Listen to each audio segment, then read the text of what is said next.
সৌম্য সরকারের catch out হওয়ার পর এভাবেই মাথায় হাত দেওয়ার দৃশ্য সিরিজের তৃতীয় ম্যাচে ছিল সবচেয়ে ব্যথিত হওয়ার মতন এক মুহূর্ত। কঠিন একটা উইকেটেও মোমেন্টাম খুঁজে পেয়ে 91 রানে গিয়েও মোটে 9 রানের জন্য সেঞ্চুরি মিস, তাতে তো আক্ষেপে পড়বারই কথা এই ব্যাটারের। তবে এই একটা ম্যাচে সৌম্য ও সাইফ হাসানের ওপেনিং জুটি মিরপুরে ভাঙল দীর্ঘ একটা আক্ষেপের।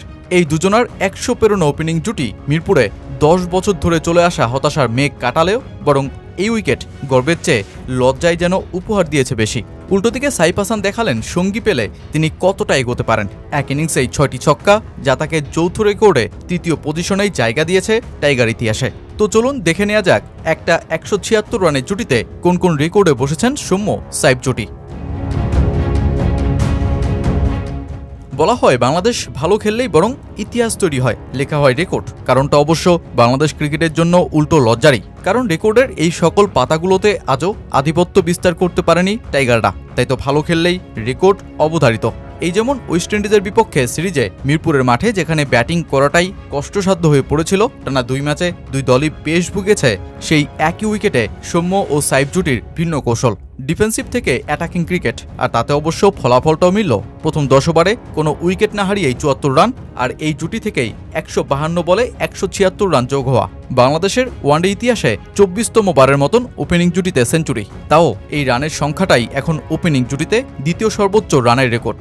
প্রথমটা তামিম ইকবাল ও লিটন দাসের জিম্বাবুয়ের বিপক্ষে 292 রানের সেই মহাকাব্যিক জুটিটা।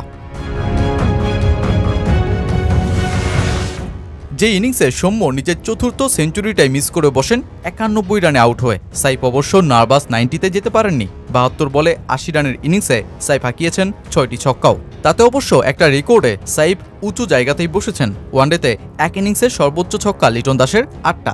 সাইফ যৌথভাবে এই রেকর্ডের এখন 3-এ। তাদের এই স্মরণীয় পার্টনারশিপ মিরপুরের মাঠেও দীর্ঘ একটা আক্ষেপ কাটালো।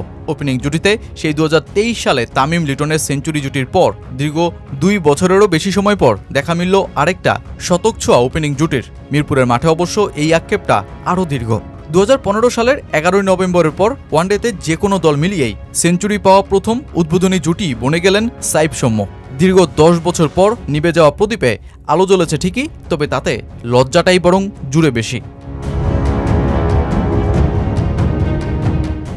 সিরিজ জয়ী তৃতীয় ম্যাচে বাংলাদেশ 296 রান করে 117 রানেই ওয়েস্ট ইন্ডিজকে গুটিয়ে দিয়ে বিরাট জয় পেয়েছে। ওপেনিং জুটিতে রানের পাহাড় তৈরি হয়েছে রেকর্ড, কিন্তু তবুও ব্যর্থতা কি কাটল? না। যেই ম্যাচে প্রথম 25 ওভারে যেখানে কোনো উইকেট না হারিয়েই বাংলাদেশ নেয় 176 রান, সেখানে পরবর্তী 25 ওভারে 8 উইকেটে 120 রানই যোগ করতে পারে বাংলাদেশ। তাও যে 120 রানের পেছনে ওয়েস্ট ইন্ডিজের বাজে ফিল্ডিংটাও একটা প্রভাব রেখেছে। আর তাতেই মিডল অর্ডারের ভয়ঙ্কর দশা মুখ লুকোতে পারল না এই ম্যাচেও। মুশফিক যাওয়ার পর মিডল অর্ডারে কেউ সেঞ্চুরি করতে পারেনি, এমনকি অর্ধশতকে এসেছে মোটে 6টা। যেই সময়ে টাইগার মিডল অর্ডারের গড় পৌঁছেছে টেস্ট খেলুড়ে সকল দেশের নিচে।